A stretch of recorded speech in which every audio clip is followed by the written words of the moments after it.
Je voudrais ce matin vous parler d'un sujet au travers d'un chant. Rassurez-vous, je ne vais pas chanter avec ma voix, mais au travers d'un chant qu'on connaît tous, que même les gens autour de nous qui ne sont pas chrétiens connaissent. Un chant qui a parcouru les siècles et qui a été composé en 1779, c'est-à-dire que ça date déjà, ça fait plus de 200 ans, presque 250 ans, et il nous arrive de le chanter ici aussi. Alors, je vous posais tous la question, c'est quoi ce chant? Avant d'en arriver là, je voudrais simplement encore donner quelques détails concernant ce chant. C'est un chant qui a été composé en anglais par un homme anglais, et qui est aujourd'hui plutôt associé à des chants négro-spirituels. Et ce chant, c'est Amazing Grace.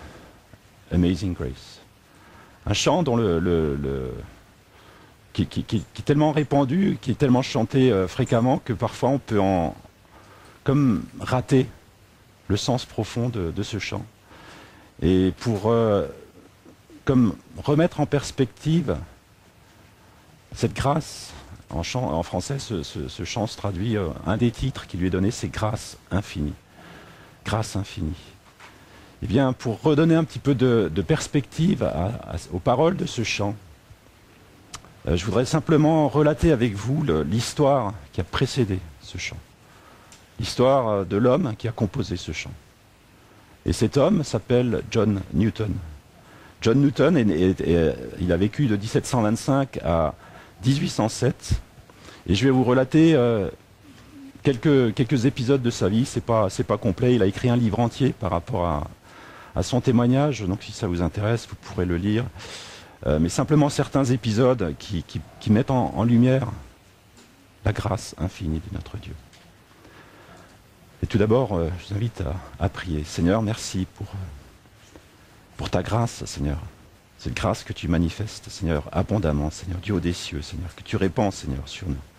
Merci pour cette grâce que tu as manifestée en Jésus-Christ. Et je te prie, Seigneur, que tu sois présent en ces moments, Seigneur, d'annonce de ta parole, Seigneur, et que tu me viennes en aide et que tu nous donnes des oreilles aussi attentives, Seigneur. Amen. Donc, on va commencer par le début. Le père de cet homme était un capitaine de vaisseau. Il travaillait dans la marine. De ce fait-là, il n'était pas souvent présent à son domicile. Il n'était pas chrétien. Et la mère de John était une chrétienne fervente.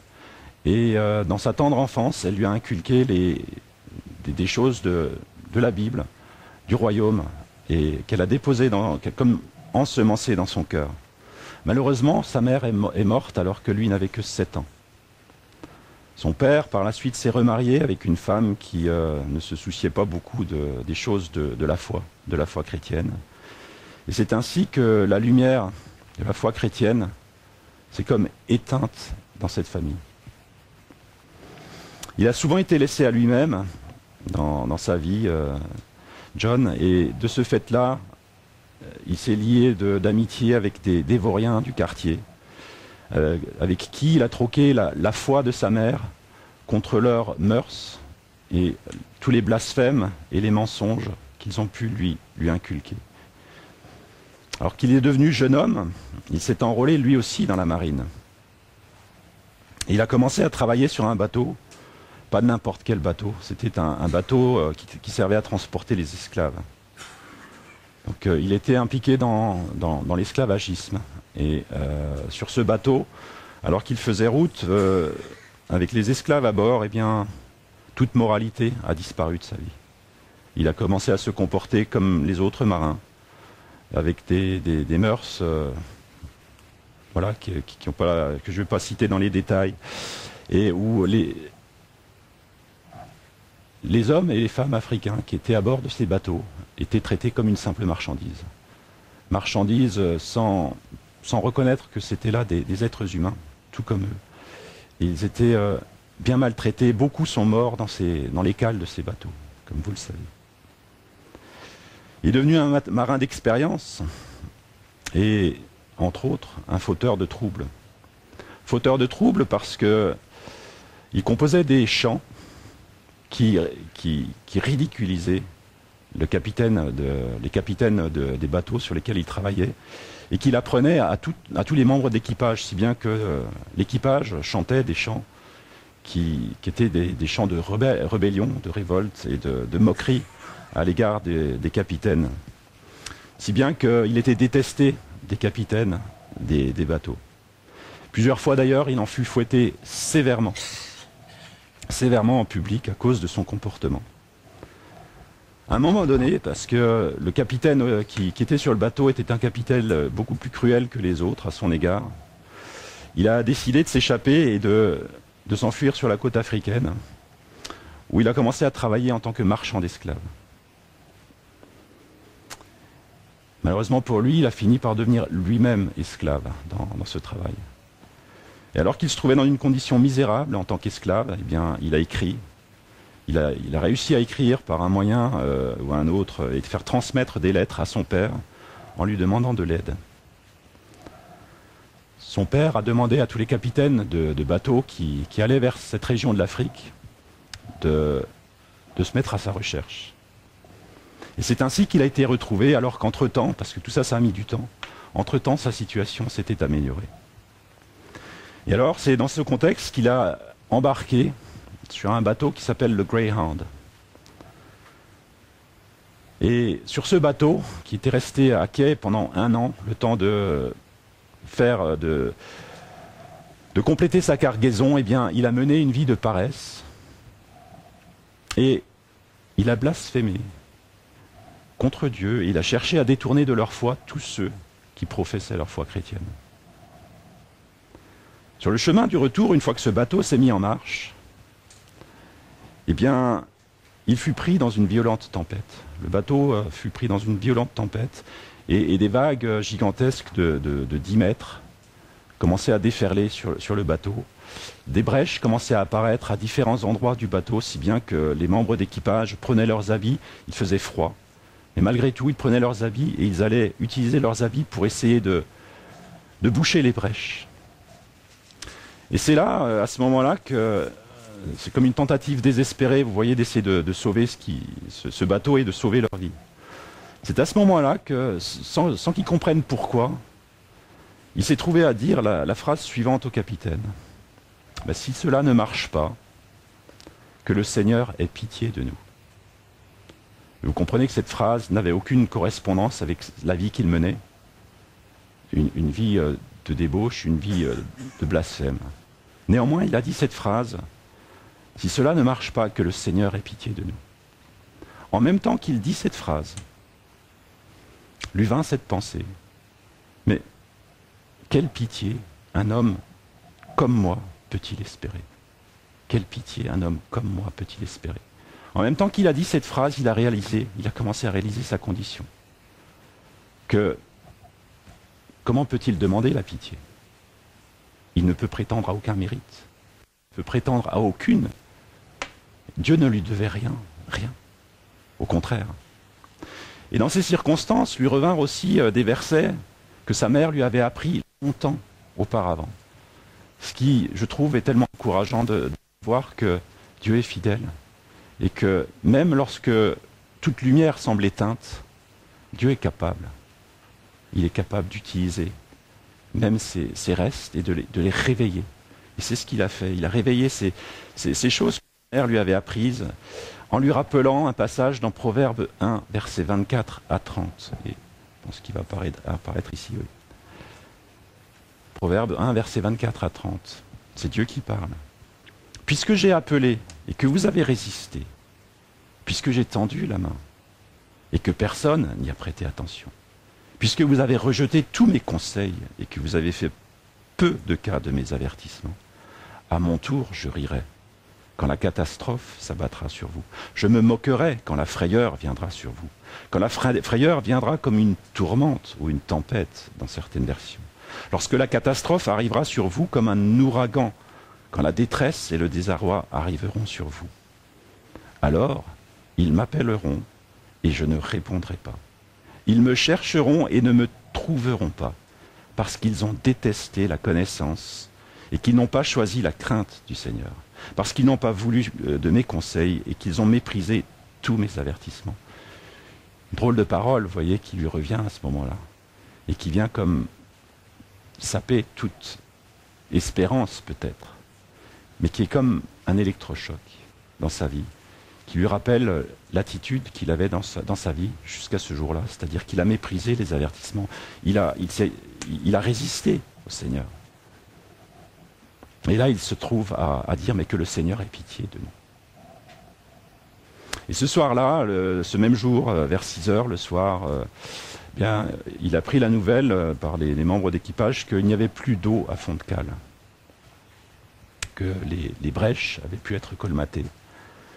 Et en d'autres termes, que le bateau n'allait pas couler. Et ce fut pour lui un signe d'espoir. Et peut-être, contre tout espoir, pourrait-il malgré tout être sauvé. Cette question lui vint. Et il se mit à prier. Mais à ce moment précis de sa vie, il ressentait le fardeau de sa vie passée, de ses péchés, comme un lourd fardeau, justement, sur ses épaules. À moins que ce péché puisse être chargé sur quelqu'un d'autre. Cette question aussi lui revint.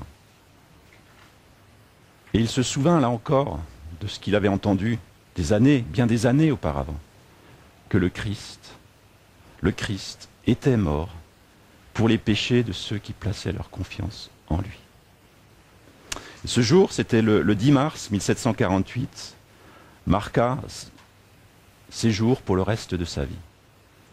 Ce fut le commencement de quelque chose dans sa vie, ce jour-là, avec, vous voyez, c'est comme une repentance. Le bateau réchappa de la tempête, en piteux état, et à la dérive pendant de nombreux jours, pendant encore 27 jours, le bateau a dérivé. Pendant tout ce temps, dès qu'il trouvait un moment, il avait réussi à se procurer un Nouveau Testament, et il a commencé à lire le Nouveau Testament, à s'en imprégner. Il avait faim, il avait soif. Et voici ce qu'il écrira concernant cette expérience qu'il a faite. Plus je voyais ce que Jésus avait fait sur la croix, plus je me rendais compte que cela répondait exactement à mon problème. J'avais besoin de quelqu'un qui se tienne entre Dieu, qui devait me punir pour mes blasphèmes et mes péchés, qui se tienne entre Dieu et mon moi pécheur. J'avais besoin que quelqu'un se tienne là, et j'avais besoin d'un sauveur tout-puissant qui prenne mes péchés sur lui. Et ce sauveur, je le trouvais en Jésus-Christ. Sans raconter dans les détails tout le reste du parcours de sa vie,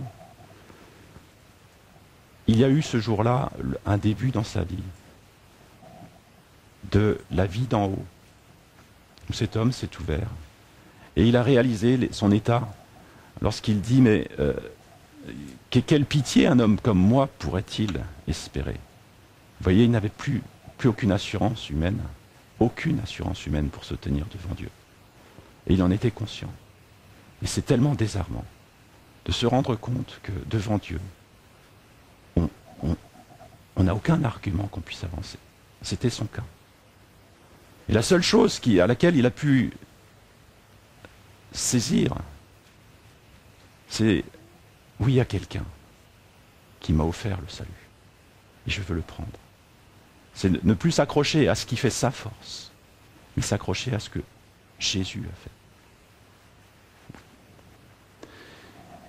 Et donc, à partir de ce jour-là, les choses ont commencé à changer.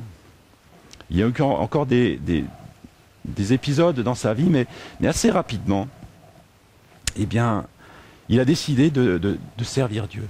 Et il est devenu pasteur dans une ville à Aulnay, dans le nord de Londres, une ville pauvre. Et il disait, « Le Seigneur m'a envoyé ici non pour que je devienne un grand orateur, mais pour gagner des âmes pour le Christ. » Et ce qui nous est dit, c'est que ses soins remplis d'amour, ses prières, ses visites au chevet des gens, gagnèrent le cœur des gens de Aulnay. Il commença une rencontre de prière hebdomadaire au milieu de la semaine, ainsi que des rassemblements le dimanche soir chez lui. Et bien que sa femme et lui furent sans enfants, ils aimaient beaucoup les enfants. Et c'est ainsi qu'il a commencé à organiser des rencontres pour les enfants. Et ceux-ci aimaient énormément les histoires qu'il pouvait leur raconter et les modèles réduits de bateaux qu'il fabriquait également avec eux. Et au travers de cela, il leur annonçait l'évangile. Et bientôt, ce sont 200 enfants qui se réunissaient chez lui, chaque semaine. Il se trouve que Newton avait aussi des talents de poète. Vous voyez, ces talents qu'il utilisait pour composer des chants sur les bateaux, eh bien Dieu les a utilisés. Et il les a mis à profit parce qu'il a composé des centaines d'hymnes. Et parmi ces hymnes se trouve ce chant, Amazing Grace, qu'il a composé bien plus tard, en 1779. Et à un moment donné, dans sa vie, il écrivait un hymne chaque semaine pour les rencontres hebdomadaires qu'il avait. Et il me semble que plusieurs de ces chants sont probablement encore dans les livres d'hymnes qui sont chantés dans certaines assemblées. Il se trouve que Newton aussi a changé de position par rapport à l'esclavage. Ce avec quoi il n'avait aucun problème commença à lui poser des problèmes. Et il a totalement changé de position et il s'est opposé à l'esclavage au sein de l'Empire britannique. Et il est devenu un homme influent. Et cette influence qu'il a eue, eh bien, il l'a utilisée justement aussi pour mettre fin à l'esclavage. Et notamment au travers d'amitiés telles qu'une amitié avec William Wilberforce, un homme d'État anglais qui a beaucoup pesé pour l'abolition de l'esclavage. Alors vous voyez, sa notoriété et son influence ont grandi, mais jamais il n'a perdu de vue qu'il était un pécheur sauvé par grâce. Et sur son lit de mort, voici ce qu'il a dit à l'un de ses amis. « Je n'ai presque plus de mémoire, mais je me souviens de deux choses. Que je suis un grand pécheur et que Jésus-Christ est un grand sauveur. Je suis un grand pécheur, mais Jésus-Christ est un grand sauveur. » Vous voyez, on peut réaliser la grandeur du salut qu'à la mesure où on réalise la grandeur de notre chute, la profondeur de notre chute. Et cet homme a gardé cela de manière vivide tout au long de sa vie, jusqu'à son dernier souffle. Jusqu'à son dernier souffle. Il avait ce dépôt dans son cœur. Oui, je suis un grand pécheur, mais j'ai un grand sauveur en Jésus-Christ. Amazing Grace. Et il écrivit ces paroles aussi qui furent gravées plus tard sur sa pierre tombale. John Newton, autrefois infidèle et libertin, marchand d'esclaves en Afrique, fut par la grande miséricorde de notre Seigneur et Sauveur Jésus-Christ préservé, restauré, pardonné et désigné pour prêcher la foi qu'il avait si longtemps cherché à détruire. C'est cet homme qui a écrit ce chant Amazing Grace. Et vous voyez, lorsque on découvre un petit peu, en tout cas moi ça m'a fait ça, lorsque j'ai découvert le contexte et la vie de l'homme qui a composé ce chant, tout d'un coup les paroles de ce chant prennent une dimension tellement profonde et qui sont tellement bouleversantes. Et je voudrais simplement vous lire une traduction de ce chant où certains passages prennent tout d'un coup un éclairage tellement plus fort. Grâce infinie, au son si doux, qui sauva le misérable que j'étais. J'étais perdu, mais je suis retrouvé. J'étais aveugle, maintenant je vois. C'est la grâce qui m'a enseigné la crainte, et c'est la grâce qui a soulagé mes craintes. Pensez à cet épisode sur le bateau face à la tempête. Combien précieuse cette grâce m'est apparue à l'heure où pour la première fois j'ai cru. De nombreux dangers, filets et pièges, j'ai déjà traversé. C'est la grâce qui m'a protégé jusqu'ici, et la grâce me mènera à bon port. Le Seigneur m'a fait une promesse. Sa parole a affermi mon espoir. Il sera mon bouclier et mon partage, tant que durera ma vie. Oui, quand cette chair et ce cœur auront péri, que la vie mortelle aura cessé, je posséderai dans l'au-delà une vie de joie et de paix. La terre fondra bientôt comme de la neige, le soleil cessera de briller, mais Dieu, qui m'a appelé ici-bas, sera toujours avec moi. Vous voyez le poids de la déclaration, le poids des paroles de ce chant, dans ce contexte de cet homme qui, jusqu'à son dernier souffle, eh bien, aura célébré et aura été à la gloire de Dieu à partir de ce jour glorieux où il aura donné sa vie. Je vous invite à présent à nous rendre dans le Nouveau Testament et on va regarder ce que Paul peut écrire sur un sujet un peu comparable. Donc on va aller dans 1 Corinthiens 15 et on va lire les versets 3 à 11.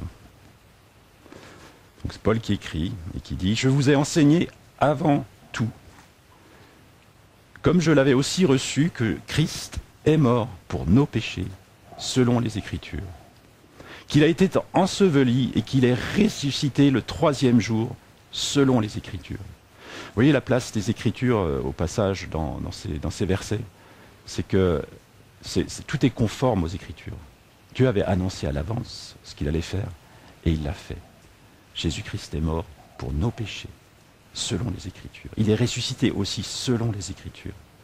Et je vous ai enseigné avant tout, c'est-à-dire qu'il y a une place prépondérante de cette nouvelle, de ce message, que Christ est mort pour nos péchés. Et dans le témoignage de John Newton, on voit combien cela a été déterminant de réaliser cela. C'est bien ce qui est au cœur de l'Évangile. C'est ce qui est au cœur de l'Évangile. Il est mort pour nos péchés. Et il y a cette conscience ici, comme John Newton l'a formulé à sa manière, qu'il y avait besoin que quelqu'un se tienne entre Dieu et moi, pécheur, pour porter ce fardeau, pour porter la sentence. Et ce quelqu'un, c'est Jésus. On va poursuivre la lecture à partir verset 5. Et qu'il est apparu, donc c'est-à-dire Jésus-Christ, il est apparu à Céphas, puis aux 12. Ensuite, il est apparu à plus de 500 frères à la fois, dont la plupart sont encore vivants et dont quelques-uns sont morts. Ensuite, il est apparu à Jacques, puis à tous les apôtres. Après eux tous, il m'est aussi apparu à moi, comme à l'avorton. Il m'est apparu aussi à moi. Et Paul fait ici allusion à cet épisode de sa vie, où d'une manière différente, mais similaire à la fois, eh bien, il y a eu cette rencontre qui a changé le cours de sa vie. Sur le chemin de Damas, alors qu'il respirait la haine, alors qu'il était en route pour aller faire une œuvre de destruction auprès des chrétiens de Damas, eh bien, animé de cet esprit religieux, il les pourchassait, pensant faire la volonté de Dieu,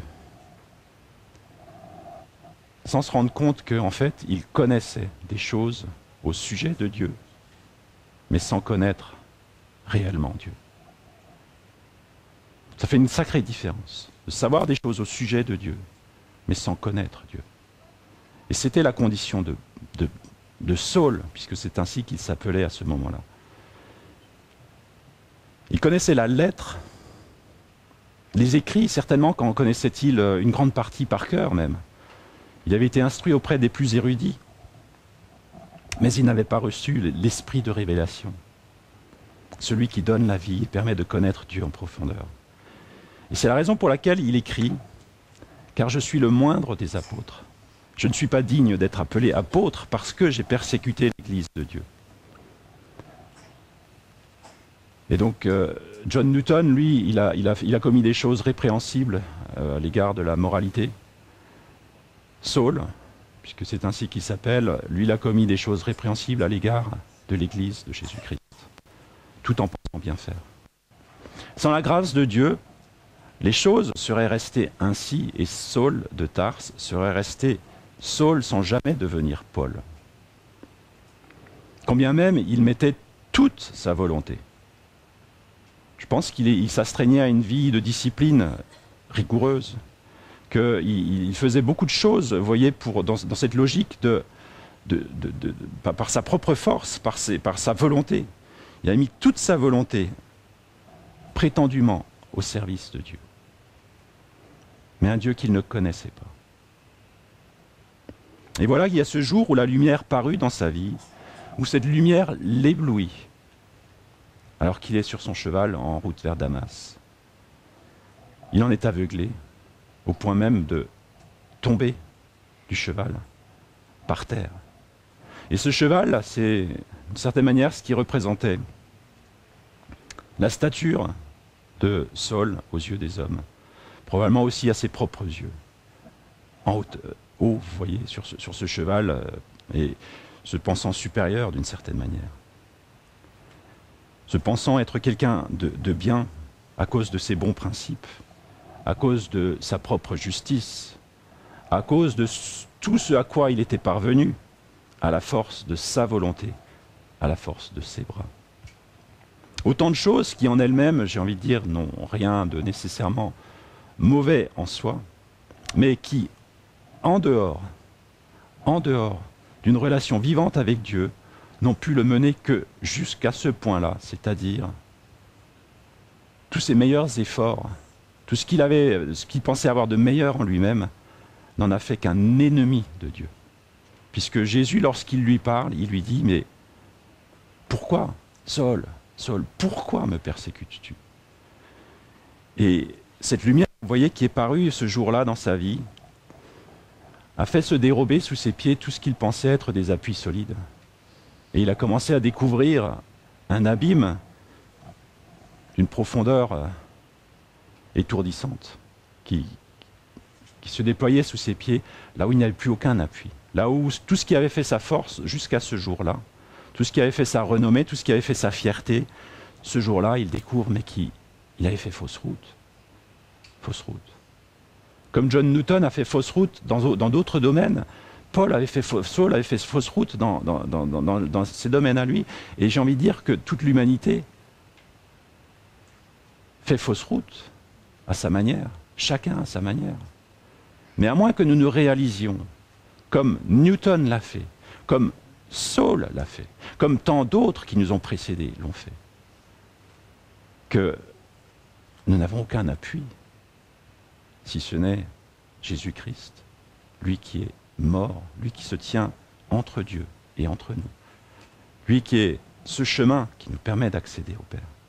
Eh bien, nous restons dans la perdition. Et il y a ce besoin de mesurer véritablement cette grandeur du péché, quelle qu'en soit sa forme, pour mesurer la grandeur du salut.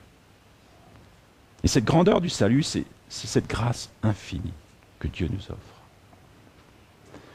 Alors, cette lumière qui a jailli dans la vie de Paul, elle a eu un effet de séisme incroyable sur tout ce qui était construction intérieure dans sa vie. Tout ce qu'il avait fait jusqu'à présent en pensant agir bien.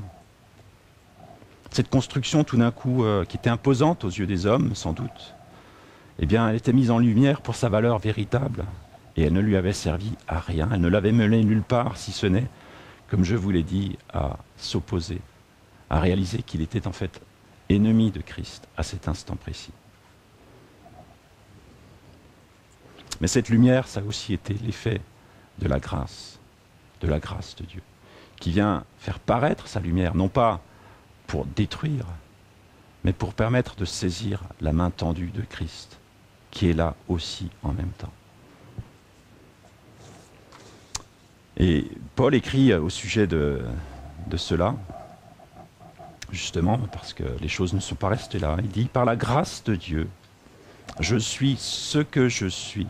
Et sa grâce envers moi n'a pas été vaine, loin de là. J'ai travaillé plus que tous, non pas moi toutefois, mais la grâce de Dieu qui est avec moi. Ainsi donc, que ce soit moi, que ce soit eux, voilà ce que nous prêchons et c'est ce que vous avez cru. Et vous voyez, Paul nous ramène ici à la grâce. C'est la grâce qui a tout changé. Cette grâce qui a tout changé dans sa vie. Parce qu'en même temps qu'il a découvert son état, il a aussi vu la main de celui qui voulait le secourir et le racheter. Il a découvert ce si grand sauveur qu'est Jésus-Christ. Et dans Romains 7, versets 21 à 25, il dit « Mais je trouve en moi cette loi, quand je veux faire le bien, le mal est attaché à moi. Car je prends plaisir à la loi de Dieu selon mon homme intérieur, mais je vois dans mes membres une autre loi qui lutte contre la loi de mon entendement et qui me rend captif de la loi du péché qui est dans mes membres. Misérable que je suis. Qui me délivrera de ce corps de mort ? Vous voyez, misérable que je suis. » C'est un peu ce même cri que John Newton qui dit « Mais un homme comme moi, comment peut-il trouver pitié ?» Vous voyez, misérable que je suis. Il réalise son état de perdition. Et ça, c'est salvateur. Parce que, à partir du moment où on le réalise, eh bien, on découvre qu'on a aussi besoin d'un sauveur. Et il y a cette étape, vous voyez, qui est tellement importante. Et Paul est passé par cette étape.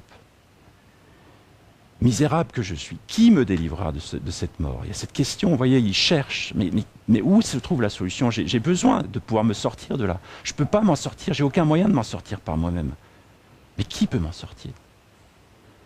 Et le verset 25 de Romains 7 vient comme une réponse, comme un exaucement qui dit « Mais grâce soit rendue à Dieu par Jésus-Christ, notre Seigneur. » Et là encore, vous voyez, cette notion de grâce soit rendue à Dieu.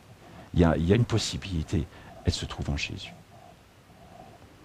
Et si son regard était resté tourné sur lui-même, eh bien à ce moment-là, il aurait été devant une voie sans issue, puisqu'il n'était incapable, lui, il avait fait le meilleur de lui-même. Alors, je parle ici du meilleur pour ce qui concerne Saul, mais vous avez compris que parfois, ce n'est pas toujours le meilleur. John Newton, ce n'était pas le meilleur qu'il a pu mettre en avant, mais que même lorsqu'on offre le meilleur, c'est le cas de Saul, eh bien, on se trompe si on s'appuie sur ça pour espérer quelque chose de la part de Dieu. C'est la grâce. C'est la grâce.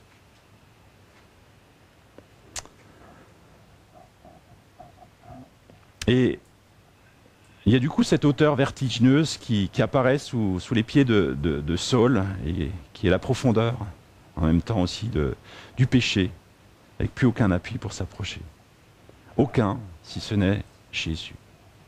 Jésus qui, à ce moment-là, est présent, avec une main secourable. Avec une main secourable. Paul écrit dans les versets 10 et 11 que sa grâce envers moi n'a pas été vaine. Et nous pouvons le voir dans le Nouveau Testament, au travers de sa vie, au travers de ses écrits, au travers de tout ce tout ce que Dieu a pu faire au travers de lui. Sa grâce n'a pas été vaine. Et il rajoute, la grâce de Dieu a travaillé avec moi. J'ai envie d'ajouter, à travailler en moi et à travailler au travers de moi. C'est dans la mesure où la grâce de Dieu peut travailler en nous, qu'elle peut travailler avec nous et au travers de nous. Et pensez à cet épisode de l'apôtre Pierre, lorsque Jésus l'a mis en garde, mais cette nuit même, tu me renieras 3 fois. C'était la grâce. Jésus l'avait averti. Non pas dans le but de le faire tomber, mais dans le but de lui dire, attention Pierre, tu n'es pas aussi fort que tu crois. Puisque Pierre, à ce moment-là, avait dit, mais jamais je ne te renierai, en pensant pouvoir y arriver avec sa propre force, avec sa propre volonté. Mais Jésus savait où il en était. Et Pierre, à cet instant précis, n'avait pas laissé la grâce travailler en lui, parce qu'il n'a pas accepté les paroles de Jésus. Mais heureusement, Jésus est fidèle. Et il a su, par la suite, manifester la grâce dans la vie de Pierre, pour que celui-ci soit véritablement transformé. Et ça aussi, c'est une extraordinaire nouvelle, c'est que Dieu, il a de la suite dans les idées. Et il n'abandonne pas facilement. Il est ce Dieu de la persévérance, de toute persévérance à l'égard de nos vies, pour nous mener jusqu'à ce point où véritablement bien nos vies capitulent devant lui. Alors la grâce est au cœur de l'évangile, cet évangile où Jésus est celui qui est venu nous offrir une vie nouvelle en lui. Et alors, j'ai envie de dire, réalisons et serrons fort sur nos cœurs cette grâce dont nous sommes au bénéfice. Cette grâce qui nous est offerte est celle que nous avons saisie le jour où nous avons cru. Pour John Newton, cela est passé par une vie transformée. Et celui qui auparavant composait des hymnes qui étaient questionnables pour le moins, eh bien cet homme a été utilisé pour composer des hymnes, des centaines d'hymnes.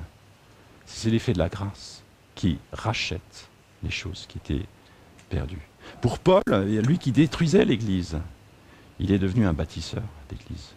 Il est devenu quelqu'un qui a fait avancer le royaume. Et pour nous aussi, nos vies peuvent être utilisées à la gloire de Dieu, si du moins nous laissons cette grâce travailler en nous, nous toucher jusque dans les moindres recoins de nos vies, déposer dans les vases de terre que nous sommes, parce que c'est ce que nous sommes, des vases de terre. Et l'exemple de la vie de John Newton, l'exemple de la vie de Paul le montre, ce sont des vases de terre. Mais des vases de terre qui ont recueilli ce trésor si précieux de la vie de Jésus-Christ en eux, au travers du salut qui nous est offert.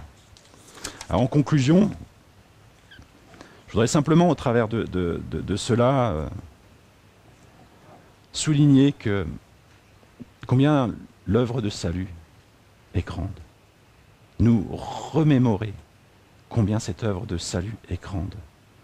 On peut voir cela dans la vie de ces deux hommes qui ont mesuré la grâce, c'est-à-dire mesurer le grand écart entre là où ils étaient et là où Dieu les a menés. Le avant, le après. Avec Newton qui dit « Mais je n'ai presque plus de mémoire, mais je me souviens de deux choses.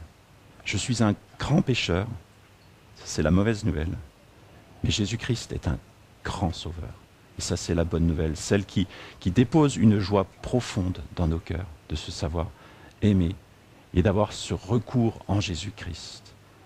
Même lorsque parfois nous focalisons sur ce vase de terre que nous sommes, n'oublions pas que si nous l'avons accepté, il y a en nous ce trésor, une valeur inestimable qui a été déposée.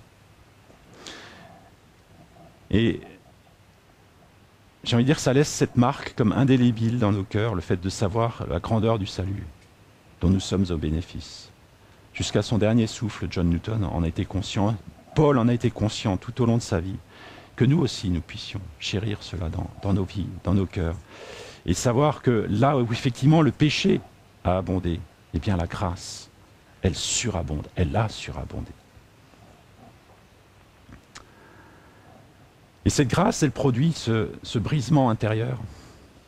Elle produit ce brisement intérieur où les prétentions, les arrogances, les fausses sécurités ne trouvent plus leur place devant Dieu. Mais où c'est l'humilité, où nos vies reprennent leur juste valeur par rapport à Dieu. Un prix inestimable, certes, mais où tout d'un coup nous mesurons la grandeur de Dieu. C'est cette humilité que produit cette grâce en nous. Celle qui nous conduit à saisir la main de notre Sauveur et à nous appuyer sur ce qu'il a fait au lieu de ce que nous pourrions faire. Et je voudrais simplement encore souligner qu'avec ce salut, cette grâce manifestée, le salut, enfin il y a d'autres grâces bien sûr, mais j'insiste ici sur le salut parce que c'est un élément où il y a quelque chose de fondamental qui se produit, c'est qu'on passe de la mort à la vie. Quelque chose de grandiose, et dont un jour nous réaliserons combien c'est grandiose le salut. Eh bien, avec le salut, il y a une joie qui est déposée. Ésaïe 12, verset 3 nous dit « Mais vous puiserez de l'eau avec joie aux sources du salut. » Et j'ai envie de dire, mais les sources du salut, bien, elles se trouvent aussi dans la grâce de Dieu. Cette grâce de Dieu sans laquelle nous ne pourrions nous approcher de lui, sans laquelle nous ne pourrions être sauvés. Et il y a une joie que nous puissions puiser dans ce que Dieu nous offre au travers de la grâce. Et il se peut que nous ayons peut-être laissé s'étioler cette joie de notre salut. Bien, j'espère qu'au travers de ces témoignages de John Newton, au travers de Paul, mais peut-être de tant d'autres que vous pouvez penser, mais cela ravive la joie de votre salut. cela ravive la joie de votre salut. Et David, à un moment donné, lorsque la joie de son salut s'était comme étiolée, eh bien dans le psaume 51, il a fait cette prière, mais rends-moi la joie de ton salut. Rends-moi la joie de ton salut. Et qu'un esprit de bonne volonté me soutienne. Et il me semble que cette joie de notre salut, c'est une joie qui devient contagieuse.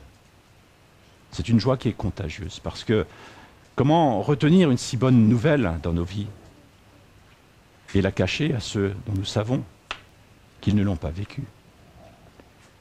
Alors que cela nous donne aussi soif de voir la grâce de Dieu, non pas seulement agir en nous, mais agir au travers de nous et agir autour de nous, afin que d'autres vies puissent être transformées, afin que d'autres vies puissent se lever et être utilisées par Dieu, comme il a pu le faire avec ces deux hommes, John Newton, Saul et tant d'autres. Je vous invite à prier, et je demanderai au groupe de louanges, si vous voulez bien, on va clore ensuite avec la prédication avec ce chant Amazing Grace. Seigneur, nous te remercions, Seigneur, pour cette grâce infinie, Seigneur, que tu as déployée du haut des cieux, Seigneur, en envoyant Jésus-Christ. Nous te remercions de ce que tu as pris notre place, Seigneur, à la croix. Nous te remercions, Seigneur, de ce que tu as opéré ce si grand salut, en nous tendant ta main, Seigneur. En même temps que tu nous éclaires, Seigneur, sur notre condition, tu es aussi celui, Seigneur, qui nous tend ta main et qui veut nous relever, Seigneur, qui veut nous racheter, Seigneur, qui veut racheter tout ce qui est encore tordu, Seigneur, dans nos vies, Seigneur. Merci pour cette grâce, Seigneur, infinie, que nous trouvons en toi, Seigneur. Que cette grâce puisse vraiment marquer nos cœurs, Seigneur, toujours plus, et travailler en nous, Seigneur, travailler au travers de nous et travailler autour de nous, Seigneur. Amen.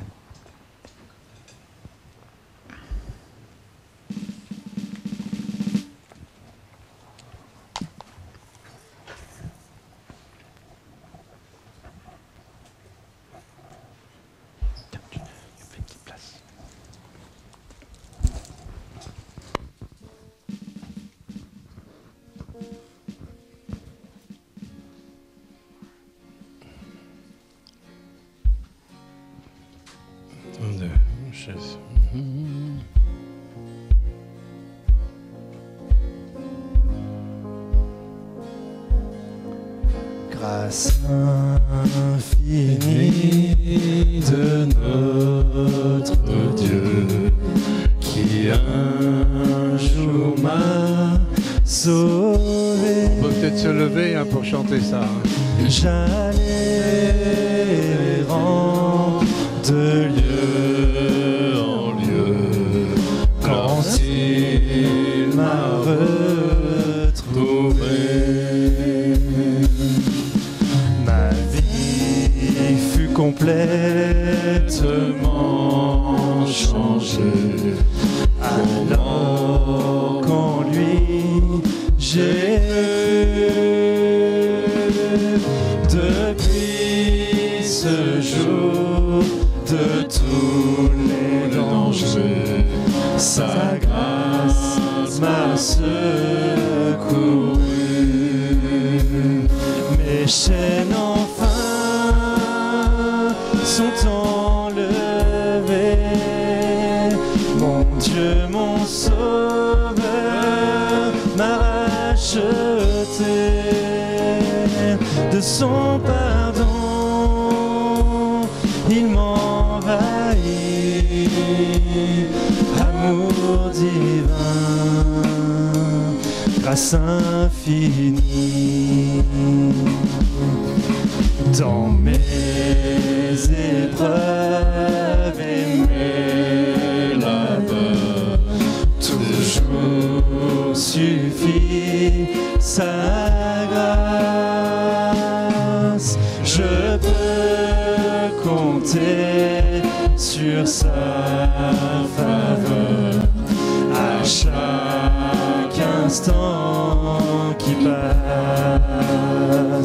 Mes chaînes enfin sont enlevées. Mon Dieu, mon Sauveur m'a racheté. De son pardon, il m'envahit. amour divin, grâce infinie. Alléluia, Jésus. Quand nous aurons pendant 1000 ans célébré ses louanges, nous pourrons comme au commencement lui offrir nos hommages. Mes chaînes enfin sont enlevées. Mon Dieu, mon Sauveur m'a racheté. De son pardon, il m'envahit. Amour divin, grâce infinie. Mes chaînes enfin sont enlevées. Mon Dieu, mon Sauveur m'a racheté. De son pardon, il m'envahit. Amour divin, grâce infinie.